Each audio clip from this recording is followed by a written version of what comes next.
তাআলা আনহু খলিফাতুল মুসলিমিন, মুসলমানদের খলিফা উমর রাদিয়াল্লাহু তাআলা আনহু দোস্ত ওই সময় খলিফা হয় নাই, রাসূলুল্লাহ জীবিত আছেন। এই পর্দার মা খুব খেয়াল করতে হবে, রাসূলুল্লাহ জীবিত আছেন, উমর রাদিয়াল্লাহু তাআলা আনহু এখনো খলিফা হয় নাই, সবে মাত্র মুসলমান হইছে উমর। অমত অবস্থায় ফজরের নামাজের পরে ঘরের বারান্দায় উমর রাদিয়াল্লাহু তাআলা আনহু বসা। এক জওয়ান উমরের কাছে আইসা বলে, উমর আমার একটু তওবা করায় দাও, আমার একটু তওবা করায় দাও, আমি তো গুনাহ করে ফেলেছি, আমার একটু তওবা করাই দিতে হবে। উমর রাদিয়াল্লাহু তাআলা আনহু বলেন, জওয়ান তুমি কি গুনাহ করেছো তাড়াতাড়ি বলো। ভাই এমন গুনাহ আমি করেছি যেই গুনাহ আমার জবান দিয়ে বলা কখনোই সম্ভব নয়। এ আমার সোনার জবান কলিজার টুকরা, কেউ যদি তালাই সিনেমার হল থেকে সিনেমা দেখে আসো, কেউ যশোরের মনিহারে যে সিনেমার হল থেকে সিনেমা দেখে আসো, তুমি কিছু আর তোমার বন্ধু যায় নাই, কেউ যায় নাই, দুনিয়ার কেউ জানে না, একমাত্র তুমি জানো আর তোমার আল্লাহ জানে।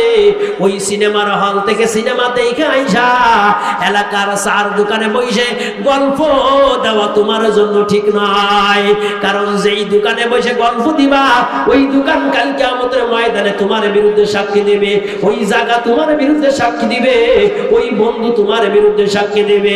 ইয়া আমার সোনার জবান কলিজার টুকরা, উমর ডাক দিয়ে কই, জবান তুমি কি গুনাহ করেছো? কয় আমি যে গুনাহ করেছি আমার জবান দিয়ে আমি বলতে পারবো না, কখনো বলা সম্ভব নয়। জোহর পর্যন্ত জবান উমরের কাছে নিজের গুনার কথা বলি নাই। দোস্ত গুনাহ বড় হোক আর ছোট হোক, এটা যে করবে সে দেখবে, কথা কয় না। فمن يعمل مثقال ذرة خيرا يره ومن يعمل مثقال ذرة شرا يره। এটা আমার কথা না, কোরআনের কথা। আরো জোরে বলেন, কথা বলেন না কেন? فمن يعمل مثقال ذرة خيرا يره ومن يعمل مثقال ذرة شرا يره فأما من ثقلت موازينه فهو في عيشة راضية وأما من خفت موازينه فأمه هاوية। আমার আল্লাহ বলে যার নেক আমল ভারী হবে, এটা তো আমাদের দুনিয়ার সিস্টেম। যার টাকা ভালো তার দাম বেশি, যার টাকা ভালো তার দাম বেশি, যার টাকা ভালো তার গাড়ি ভালো, যার টাকা বেশি তার বাড়ি ভালো, কথা কয় না ঠিক কিনা? যার টাকা বেশি তার সালট বেশি, যার টাকা বেশি তার খাবারও ভালো, যার টাকা বেশি তার পোশাকও ভালো।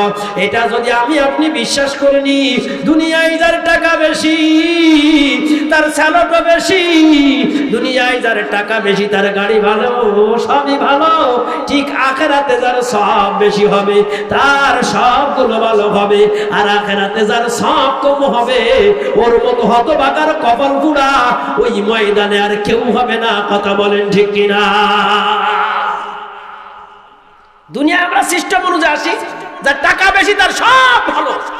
ওরে বাবা, আব্দুর রহিম আসতেছে লক্ষ কোটি টাকার মালিক, সবাই স্যালুট দিচ্ছে।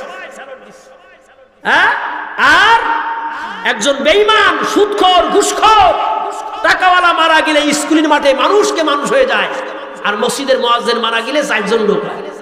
ওই গরিব মানুষও জানাজায় যা যাবে না। পাগল, ওই গরিব মানুষ মুয়াজ্জিন যে আল্লাহর আযান দেয় 5 বার ডাকে, তার জানাজায় বেশি শরীক হতে হবে। জোরে বলো না সুবহানাল্লাহ।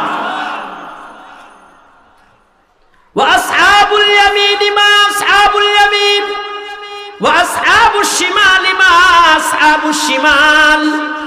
কি তাফসীর করে আমি আপনাদের শোনাইবো, শোনার মানুষগুলো আমার।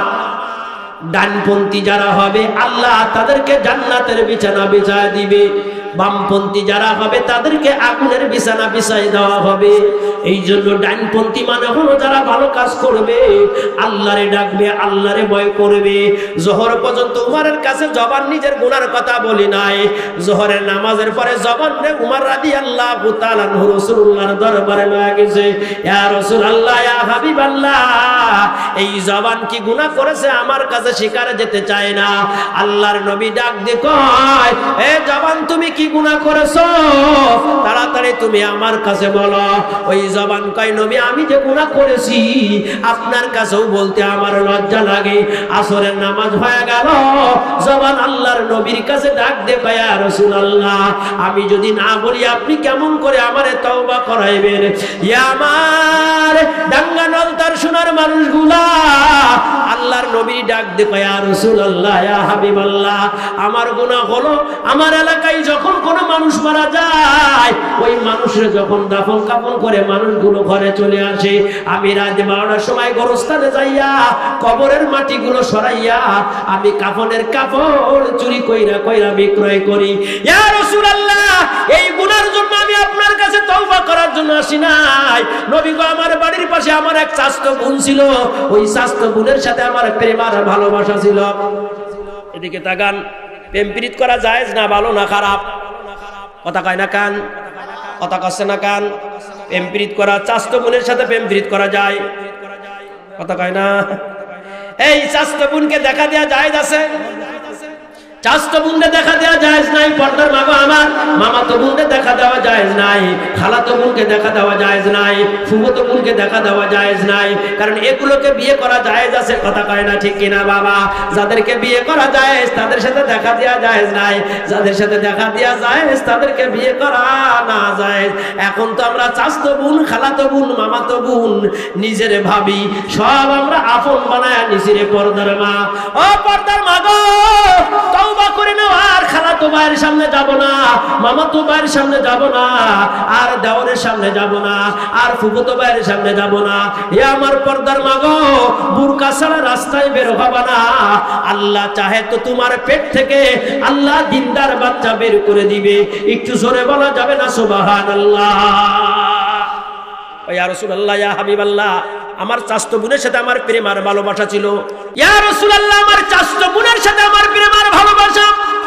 গত 2 দিন আগে আমার চাচতো বোনকে কবরে রাখা ভাই, আমি কবরের মাটি সরাইয়া রাত 12টার দিকে আমি কাফনের কাপড় নিয়ে আমি বাড়ির দিকে রওনা হয়। আল্লাহর ভয় কারে ভাই, আল্লাহু আকবার। কাফনের কাপড় লয়া যখন কবর থেকে রওনা হয়, ইয়া রাসূলুল্লাহ কবরের পরে যখন দাঁড়ায় আমারে কে যেন ডাক দিয়ে ঘোষণা দেয়, ও আব্দুল্লাহ তুমি তোমার চাচতো বোনের সাথে তোমার মনের আশা পূরণ করতে পারো নাই। আজকে অন্ধকার কবরে তোমার চাচতো বোন মৃত্যু অবস্থায় পড়ে আছে, তুমি তোমার মনের আশাটা পূরণ করো। ইয়া বানি আদম আল্লাহ তাবুদুশ শাইতান ইন্নাহু লাকুম আদুউম মুবিন। নবী গো আমারে কে জানো বারবার ডাইকা ডাইকা আমারে কবরের ভিতরে নামাইয়া, ও নবী আমি ওই রাত্রে আমার মরা চাচতো বোনের সাথে কবরের ভিতরে আমি জিনার কাজ করে ফেলেছি। জিনার কাজ করে যখন আমি কবর থেকে উঠা রওনা হয়, ইয়া রাসূলুল্লাহ ইয়া হাবিবাল্লাহ ওই গোরস্থানে ওই রাত্রে কেউ ছিল না। নবী গো আমি যখন রওনা হই তখন আমারে পিছন থেকে কে যেন ডাক দেয়, ও জবান তুমি জিনা কইরা অপকর্ম কইরা এই কবরের ভিতরে তুমি মরা মানুষের জিনা করে তুমি রওনা হও। ও জবান তুমি কি কোনদিন এই মাটির কবরে তুমি আসবা না? নবী আমি পিছন দিকে তাকায় দেখি কোনো মানুষ দেখা যায় কিনা, পিছন দিকে তাকায় দেখি কোনো মানুষ দেখা যায় না। আওয়াজটা আমারে কে দিল, ডাকটা আমারে কে দিল? ওই দেখা যায় গোরস্থান, ওই আমাদের ঘর। এ পর্দার মা গো, ওই দেখা যায় গোরস্থান, ওই আমাদের ঘর। ওইখানেতে থাকতে হবে সারা জীবন ভর। ও কবর তুই চাস কি, টাকা পয়সা লস কি? টাকা পয়সা লই না, মুমিন বান্দা পায় না। একটা যদি পায় রে অমনি ধরে জান্নাতে ঢুকায়। একটু জোরে বলা যাবে না সুবহানাল্লাহ? পিছন দিকে ফিরে দেখি কোনো মানুষ দেখা যায় না। আবার আমারে কে যেন ডাকে, আমি আবার তাকালাম, আবার দেখি কোনো মানুষ নাই।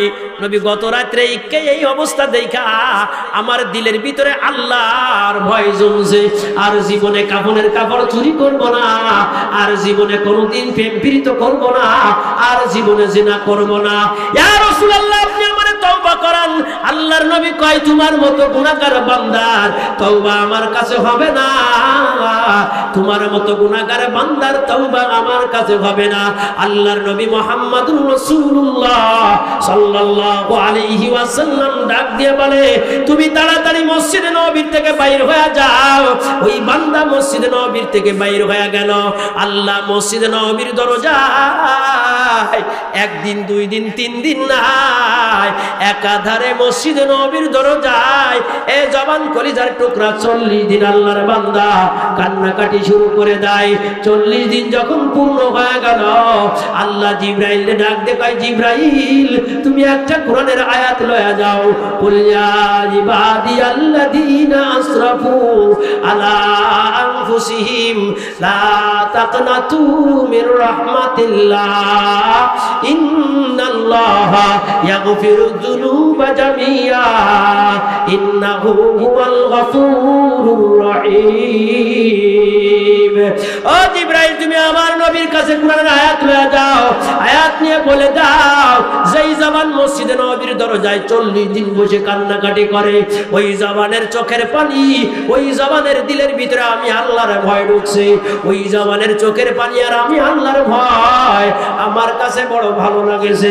আমি আল্লাহ ওই জবানের জিন্দেগীর সমস্ত গুনাহকে মাফ কইরা জান্নাতি মানুষ বানায়া দিছি।